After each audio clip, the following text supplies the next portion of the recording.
జై శ్రీమన్నారాయణ.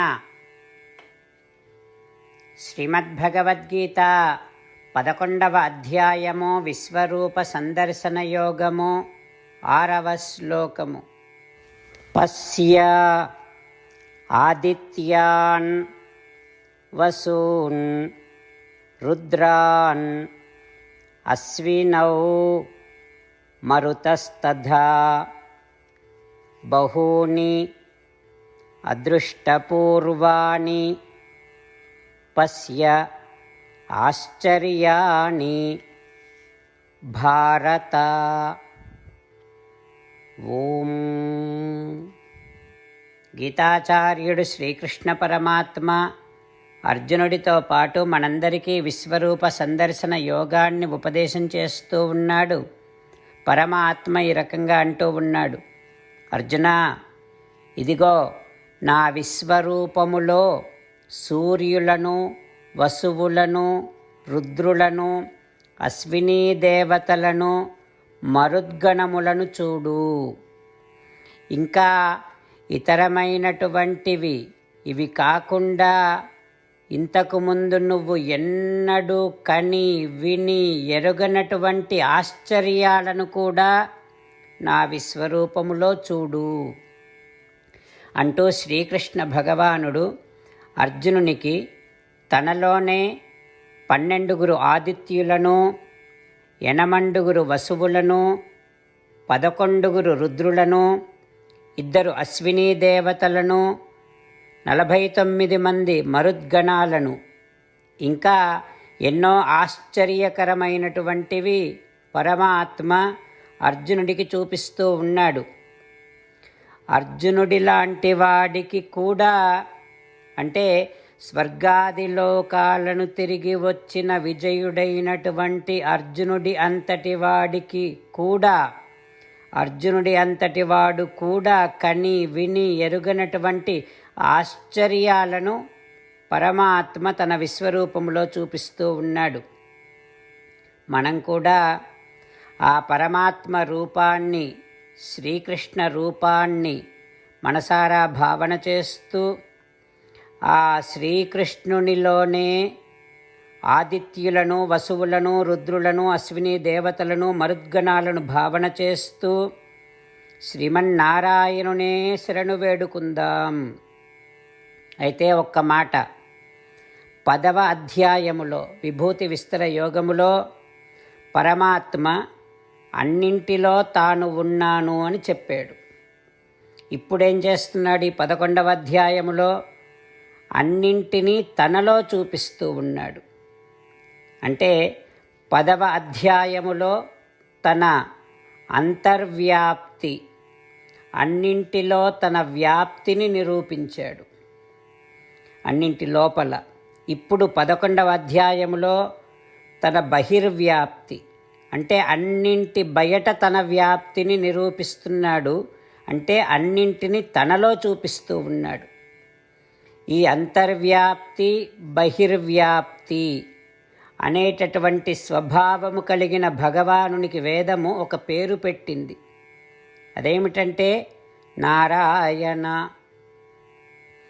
వేదం ఇలా చెప్తుంది, అంతర్బహిశ్చ తత్సర్వం వ్యాప్య నారాయణ స్థితః అని, నారాయణ అని వేదం పేరు పెట్టింది. అయితే ఈ నారాయణుడు సంతతము దయతో కూడి ఉంటాడు. దయను శ్రీ అంటారు. దయతో కూడి ఉన్నటువంటి నారాయణుడిని ఎట్లా పిలవచ్చు మనం? శ్రీమన్నారాయణుడు అని పిలవాలి.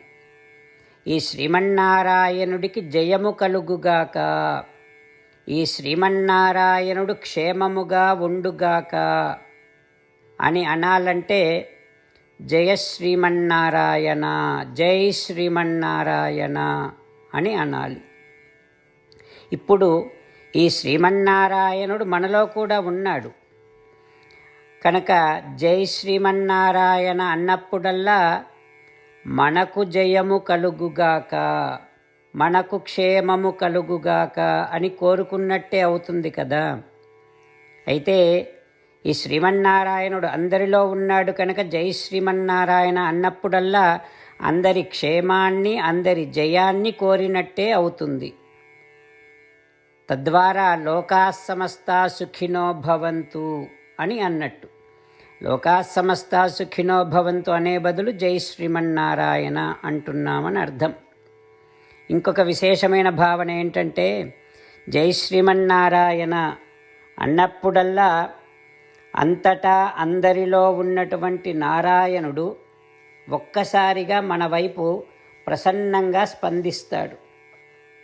అంటే లోకమంతా మనకు అనుకూలపడుతూ ఉంటుంది జై శ్రీమన్నారాయణ అన్నప్పుడల్లా. ఇంతటి అర్ధగాంభీర్యము, భావగాంభీర్యము, ఫలగాంభీర్యము, ప్రమాణగాంభీర్యము ఉన్నటువంటి పదం మరొక్కటి లేదు. ఇంకొక పదానికి ఇంతటి గాంభీర్యము లేదు అనేదే వేద నిర్ణయం. అందుకని మనం జై శ్రీమన్నారాయణ అంటూ ఆ శ్రీమన్నారాయణుడిని శరణు వేడుకుంటూ భగవానుడు పలికినటువంటి పలుకులను అదేవిధంగా పలికే ప్రయత్నం చేద్దాం. పశ్యాదిత్యాన్ వసూన్ రుద్రాన్ అశ్వినౌ మరుతస్తథా బహూని అదృష్టపూర్వాణి పశ్యాశ్చర్యాణి భారత.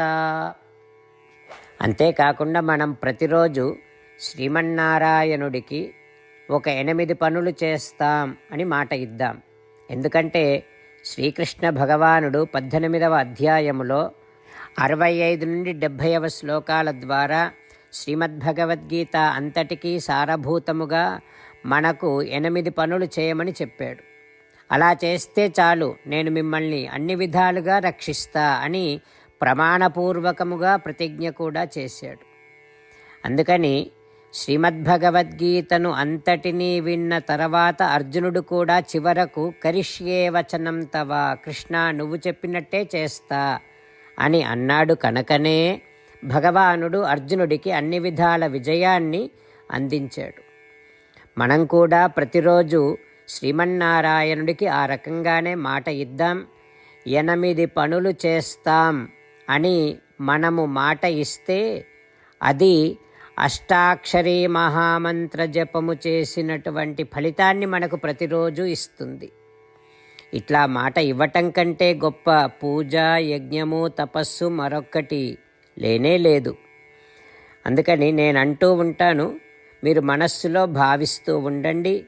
ఈ రకంగా మనము మాట ఇస్తూ ఉంటే శ్రీకృష్ణ భగవానుడి ముఖారవిందములో కలిగేటటువంటి ఆనందాన్ని మనం ప్రతిరోజు దర్శిద్దాం, ఆస్వాదిద్దాం. జై శ్రీమన్నారాయణ. హో శ్రీమన్నారాయణ, నువ్వు చెయ్యమన్నట్టే నేను నిన్నే సంతతము ధ్యానము చేస్తూ ఉంటా. హో శ్రీమన్నారాయణ, నువ్వు చెప్పినట్టే నేను నీ భక్తుడిగానే ఉంటా. హో శ్రీమన్నారాయణ, నువ్వు చెయ్యమన్నట్టే నేను నా విధులను కర్తవ్యాలను నీ సేవగా నీ తృప్తి కోసమనే సక్రమంగా నిర్వర్తిస్తూ ఉంటా. హో శ్రీమన్నారాయణ, నువ్వు చెప్పినట్టే నేను నీవాడిని అనే మహావిశ్వాసముతో నీకే నమస్కరిస్తూ ఉంటా. హో శ్రీమన్నారాయణ, మామేకం శరణం వ్రజ, నన్ను ఒక్కడిని మాత్రమే శరణు వేడుకో అని నువ్వే అన్నావు కనుక నేను నిన్ను ఒక్కడిని మాత్రమే శరణు వేడుకుంటా. హో శ్రీమన్నారాయణ, మా శుచః, ఇక దుఃఖించకు అని నువ్వే నాకు భరోసా ఇస్తున్నావు కనుక నేను ఇక దుఃఖించను. హో శ్రీమన్నారాయణ, నువ్వు చెప్పినట్టే నువ్వు నా కోసమని అనుగ్రహించినటువంటి శ్రీమద్భగవద్గీతను ప్రతిరోజు కనీసము 1 శ్లోకాన్నైనా జ్ఞాపకం చేసుకుంటూ శ్రీమద్భగవద్గీతను అనుసంధానము చేస్తూ ఉంటా. హో శ్రీమన్నారాయణ, నువ్వు చెప్పినట్టే నువ్వందరి కోసమని చెప్పినటువంటి శ్రీమద్భగవద్గీతను తెలియని భక్తులందరికీ తెలియచేసే నా వంతు ప్రయత్నాన్ని నేను నిరంతరము కొనసాగిస్తూనే ఉంటా. హో శ్రీమన్నారాయణ, నేను నువ్వు చెప్పినట్టే చేస్తా, నీకు నచ్చినట్టే ప్రవర్తిస్తా, నీకోసమే పని చేస్తూ ఉంటా. కరిష్యే వచనం తవ. పశ్య ఆదిత్యాన్ వసూన్ రుద్రాన్ అశ్వినౌ మరుతస్తథా బహూని అదృష్టపూర్వాణి పశ్య ఆశ్చర్యాణి భారత.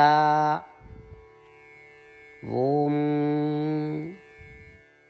పశ్యాదిత్యాన్ వసూన్ రుద్రాన్ అశ్వినౌ మరుతస్తథా బహూని అదృష్టపూర్వాణి పశ్య ఆశ్చర్యాణి భారత.